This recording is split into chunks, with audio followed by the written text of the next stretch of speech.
Hello, crew. Um, Boy, that dishwasher's kind of loud. That's okay, you can probably hear me. This your book? I don't know where that came from. It is Monday, Labor Day, September 5th, and I saw you low a few hours ago when I dropped you at the airport, and I came home via the back route, the same route we came back yesterday after dropping Deb and Earl at the airport, and it was a nice drive actually. You know, I realized coming back that it really is not much longer, if any longer, than taking the other route, and it's a much prettier drive, and actually coming home at the time I was coming home, you know, between 6 and 7 in the morning, there was no traffic at all on it, and I was able to move out faster than I normally would because the roads were so empty. So I actually made it home in essentially the same amount of time I would have made it taking the freeway. I'm thinking that maybe from now on I'm just going to take that route up and back. It might take a little long, you know. If I leave give myself an extra 10-15 minutes, it should be fine. And it's just so much nicer than that freeway. Anyway, thanks a lot for coming out for the memorial service. It was great having both you and Beth here. Hope Beth's mom's doing all right. I'm sure I'll hear how that's going. Sarah and I this morning, actually Sarah started cleaning out the vans, so we're going to, you know, sell our van and take Ron's van. It's really interesting, you know, kind of taking his stuff. It's kind of weird. It feels somewhat vulture-like, but Eric came over this morning and was talking to me, and he talked about how, you know, the tribes, traditionally, a lot of tribal members will do giveaways after somebody dies. They just give away all their stuff to the community, and it's kind of a nice tradition. And I know that Sarah's mom is just going to pack everything up and take it down to Goodwill, which is or Salvation Army or whatever. So, you know, anything we don't take is pretty much going to go. So Sarah's, you know, sorting through it and deciding what she might like, what she won't like, you know, that some of that. Yeah, but, you know, I was thinking when I was driving home that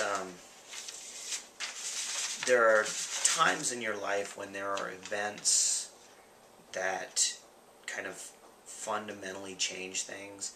And you know, I'm not sure exactly what that means. It's a pretty vague thing to say. But a lot of times I think we don't realize that things are going to be fundamentally changed by events, you know, people coming in. Often it involves people coming and going, or you coming and going from a place. And you know, it's kind of weird because I didn't interact with Dad on a daily basis. You know, I'd see him, you know, a couple times a week maybe, and my interactions were not that intensive. I mean, he and I had much more intensive interactions before he got sick, and we'd talk a lot about work, and he would give me a lot of advice for managing.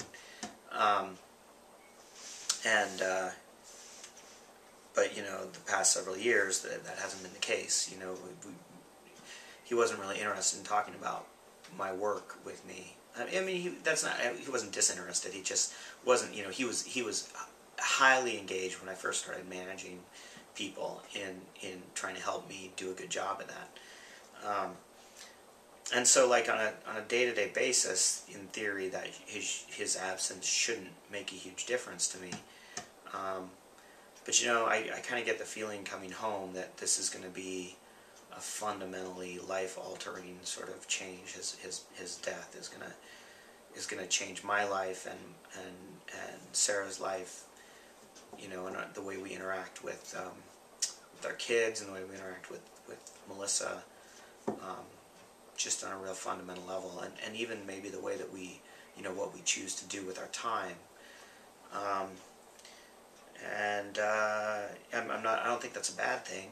I think it's just interesting because I hadn't thought about it like that until I had kind of the time driving home to think about that and think about what this might actually mean, what the implications might be.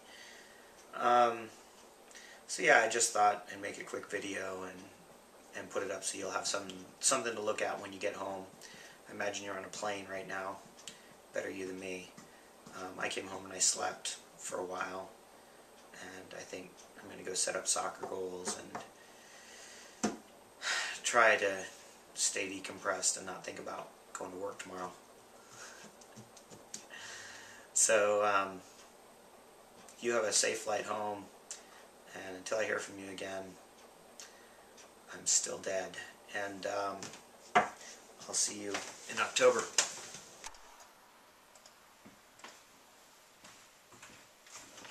You want to go do the goals? I could get Taryn and we could do that instead. You can do it whenever you want. Well, it's getting hot. Is it getting hot? Yeah. So. Sure, we can do it. I'll go track down the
park with Mom?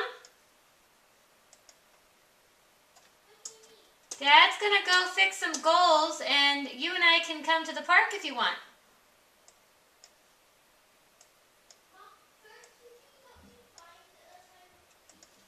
Yeah, hold on.